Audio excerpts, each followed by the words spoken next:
In 2013, single piece of elevator security footage turned a standard missing person case into one of the internet's most enduring mysteries. Today we're going to break down exactly what that camera shows, and more importantly, what it doesn't. This is the story of the elevator video that broke the internet. So, who was Elisa Lam? She was a 21-year-old Canadian student traveling solo along the west coast of the United States. In late January 2013, she checked into the Cecil Hotel in downtown Los Angeles. After her family lost contact with her, the LAPD launched a missing person investigation. But the case went largely unnoticed until February 13th, when police released a nearly 4-minute video. 2 weeks later, on February 19th, her body was discovered inside one of the hotel's rooftop water tanks, after guests complained about low water pressure and an unusual taste. Now let's look at the footage that captivated millions. The video begins with Elisa entering the elevator. The doors don't close. She steps out, looks both left and right down the hallway, then quickly steps back in, pressing herself into the corner as if hiding. The doors still remain open. She cautiously peeks out again, then exits the elevator completely, standing just to the left.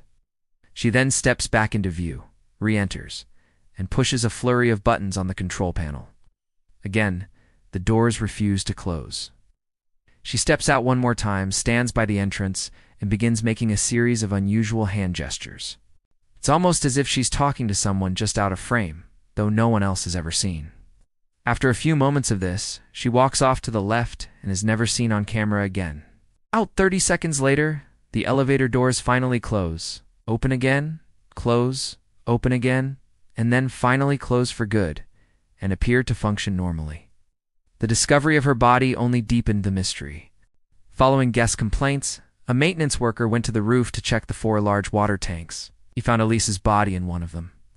The official coroner's report listed the cause of death as accidental drowning, with her bipolar disorder noted as a significant contributing factor.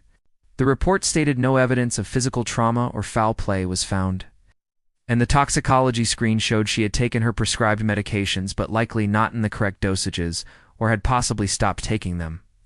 Her system also contained non-prescription medications like Sinetab and ibuprofen, but no illegal drugs or alcohol. The official conclusion was that she had somehow gained access to the restricted rooftop, climbed into the water tank, and drowned. This is where we need to discuss a crucial and sensitive element of the case: Elisa's mental health. Her family confirmed she had been diagnosed with bipolar disorder and depression. They were aware she sometimes experienced auditory hallucinations and had episodes of paranoia, which she was prescribed medication to manage.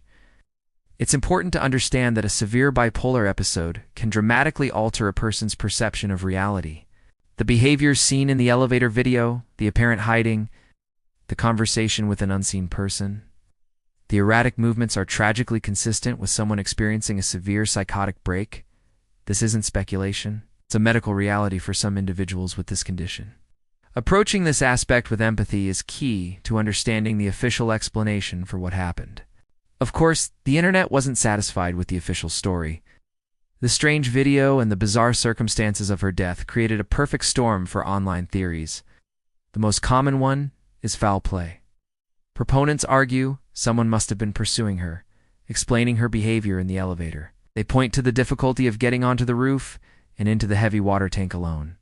Then there's the paranormal theory, fueled by the Cecil Hotel's dark history. Some believe she was interacting with a spirit. Another popular theory is hotel negligence or a cover-up, suggesting an employee was involved and the hotel tried to hide its liability. The simplest theory, and the one supported by the official findings, is accidental death resulting from a mental health crisis. Arguments against foul play include the lack of any evidence of an attacker on any camera footage and the absence of trauma on her body. The paranormal theory lacks any physical evidence, and the cover-up theory is pure speculation without a motive or proof. So what evidence actually matters? First, access to the roof. It was supposed to be locked and alarmed.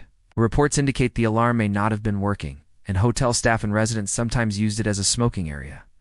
Second, the water tank itself. The lid was extremely heavy, leading many to question how she could have opened it and closed it from the inside. However, police reports noted the lid was found open by the maintenance worker. Finally, there's the gap in surveillance. We have the elevator video, but no footage of her journey from the elevator to the roof. This missing piece is what leaves the door open for so much speculation.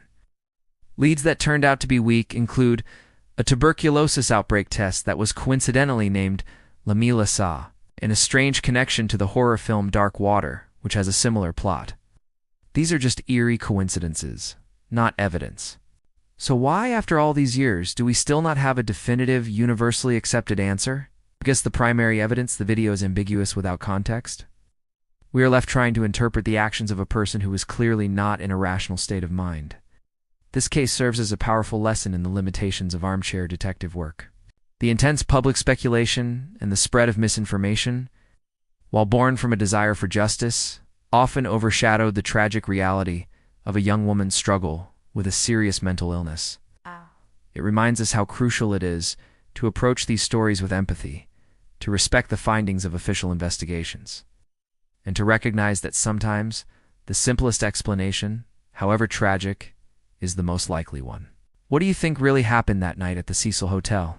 Is it a tragic accident, or is there more to the story? Let me know your thoughts in the comments below.